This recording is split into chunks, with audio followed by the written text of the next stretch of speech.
training with Lantra. So this is the course we're talking about today is an updated version of the course that we first developed with industry in 2018-2019.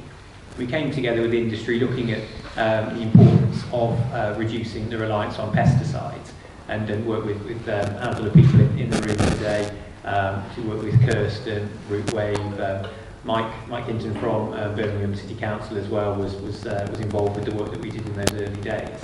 So in 2019 we launched the first course. It was a non-assessed course, just covering off the information that sort of, operators and people in local authorities were looking to gather.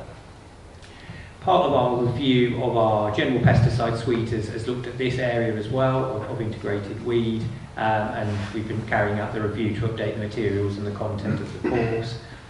And the future, there's potential for practical training as well. So the course we're doing at the moment is looking at the theory behind it and sort of the plans and actually putting those things in place.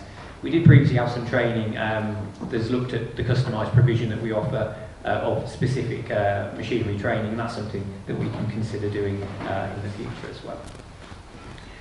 So as I touched upon, and obviously as other speakers have talked about, the National Action Plan and Lantra's review of content. So we were up for review on our pesticide training, and it's something that we sort of put off a little bit with the impending National Action Plan coming forward.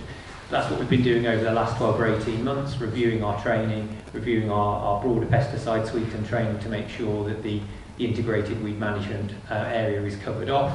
And we've worked with some of our technical verifiers, Steve Potter and Martin Sampson, and fortunately neither of the guys can be here today. Have been quite central to the updating of these materials, and Steve and Martin have worked with Sean and Chris at Kirsten to help update those materials and bring them forward. And obviously when the National Action Plan came out, it was quite well timed for us as we were just in the process of finalising those materials. So we've made sure those aspects are covered as well. So the training itself is supporting IPM, IWM objectives of the National Action Plan, as others have covered already today. The National Action Plan target reducing chemical usage. Obviously this training is supporting the objectives of the plan, including that. Encouraging the uptake and raising awareness of knowledge. Obviously this training is about making people aware of what the options are and the best opportunities to put those into action. Addressing barriers to IPM and amenity is another area that's highlighted in the plan, and obviously this is again just highlighting those areas and the options available.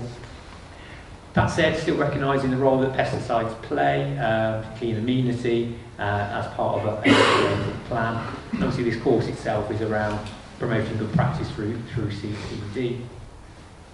The course itself, so it's aimed at landscape operatives and decision makers, raising awareness of the preventative measures as we've been talking about with the sweeping and things like that, and also dealing with what already exists through the likes of the hot foam and the electric we've just been hearing about there. The course, which we'll come on to a little bit later, talks about the advantages and the limitations of the different options in different settings. The course itself is Lantra recognised, and it's also carrying basis Neuroso CPD points for people registered on those schemes. So the work we've been doing, part of this was looking at sort of broadening out the content a little bit more and adding an assessment. So there's now a knowledge-based question paper which covers off the legislation and best practice. So we've updated the materials, added in some extra images, extra examples, and sort of generally just beefed out the content. We looked at the session order as well, just to help the flow of information. One of the things that we did, sort of like a relatively subtle change, was just moving pesticides from before other options to being the last resort, so to speak, or the last option to consider. And we focused in on the case studies previously that we used from Birmingham City Council, and we've obviously already heard about the Cambridge County Councils as well, which I think you can just see on the screen there, which I know Alice has already told us about, but that was around the herbicide reduction plan and the work that they've done to move in that direction. And obviously that's an example that others can potentially follow, and Alice is keen to engage with others through the lessons learned that they've done through that project. So the course content itself is just listed out there. So we look at integrated weed management and the law, environmental factors, we look at the different options available, so whether that be the electricity, the hot water, the hot foam, the mechanical.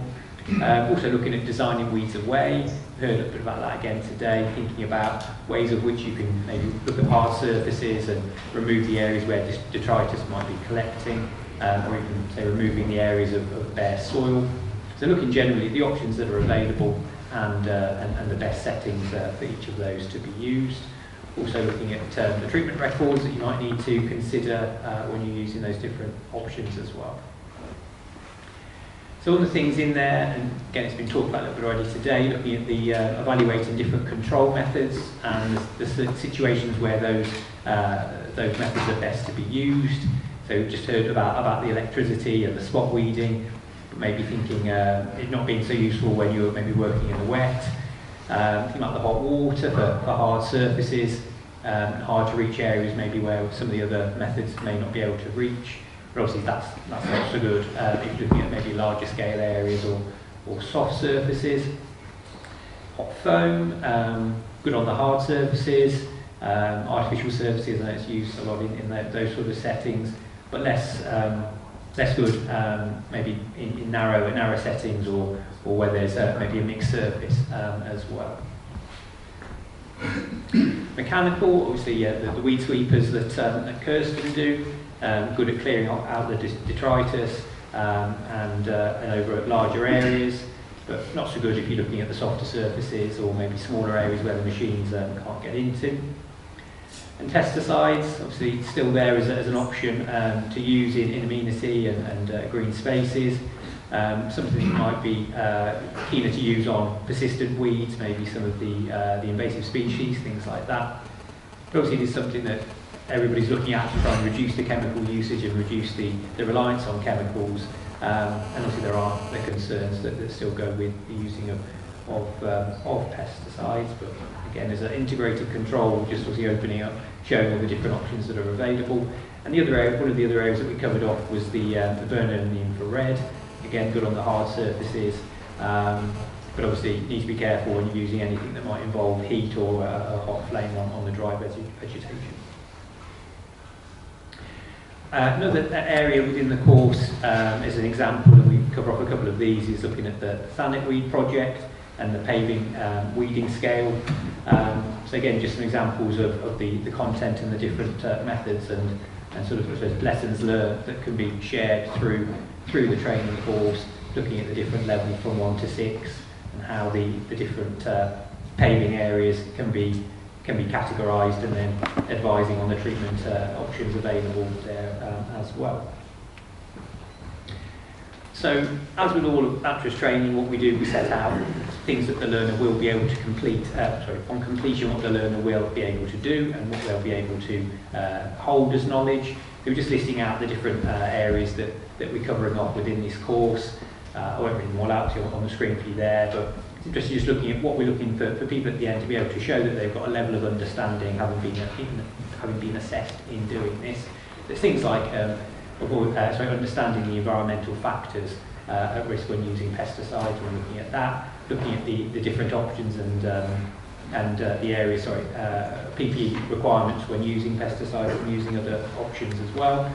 Knowing where to find the PPE, understanding the weeds and the invasive species that need to be controlled, and we've got a list of the species and the different likely weeds that you may face when you're coming across those in your day-to-day working. So being aware that the area of the design and the choice of materials can contribute to the prevention of weed growth. We talked about designing weeds away. And as you go through the course, hopefully coming towards the end, you'll be able to be in a position where you can actually implement an integrated weed management scheme as part of your work. So how can you get involved? The course itself is going to be available very soon for you to book through Lantra's Training Provider Network. So if you're looking to take it as a learner, then that'll be available, and you can find out details for that on Lantra's website. We're also very keen to recruit new industry professionals to become approved training instructors. So obviously you can speak to us today about that. I know a few people have already spoken to us through the in the networking area. Otherwise, you can speak to us and contact us on our email address, and that will take you directly to our team, who will be able to explain to you what you need. So just as a quick overview for that, if you're looking to be an instructor, you need to have your certificates of competence and some industry time served in both pesticides and the broader options. You need to have a teaching qualification or instructing award, and also have an in-date emergency first aid at work. So if you can tick those boxes, then have a chat to us, and you could potentially run other people delivering the training for Lantra in the future. So that's the content from me. Do you have any questions?